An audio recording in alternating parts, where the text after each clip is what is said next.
पत्र्याच्या रूमपेक्षा म्हटलं फ्लॅटमध्ये जरा गार लागेल म्हणून गारवा लागेल म्हणून बाल्कनी खोलायचं. बाल्कनी उघडली का मरणाचे मच्छर घरामध्ये शिरत होते आणि बाल्कनी बंद करावे लागायचे आणि आबा सगळे घरातले मच्छर त्या मॉस्किटो मॅटने सगळे मच्छर मारून टाकायचे आणि अजिबात आम्हाला खिडकी उघडू देत नव्हते आणि अक्षरशः घरात खूप गरम व्हायला लागलं.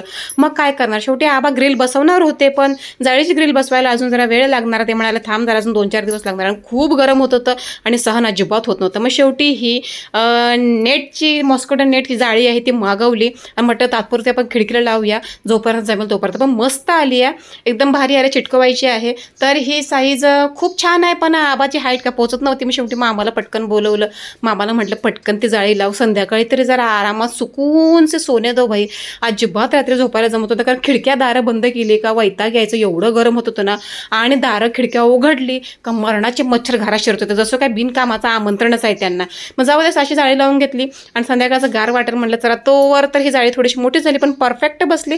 मच्छर बिच्छर का घरामध्ये येणार नाही आणि वारा घरात येईल ते भरपूर आहे. आता जिथे आम्ही ठाण्यात राहतो तिथे मस्त एक्झॉस्ट फॅन आहे पण इथे काय एक्झॉस्ट फॅनची सुविधा अजून केलेली नाही आहे. अजूनही आबाचं काम चालू आहे घराचं, अजून सगळं काय काय लावायचं आहे. पण ही जाळी लावली चला आज आरामात झोपूया आणि मरणाचं गरम होतं आहे ते मच्छर अयो. त्यामुळे ही जाळी परफेक्ट आहे आणि तुम्हाला हे बसत नक्की मागू शकता, नक्की लिंक देते खाली. Okay bye.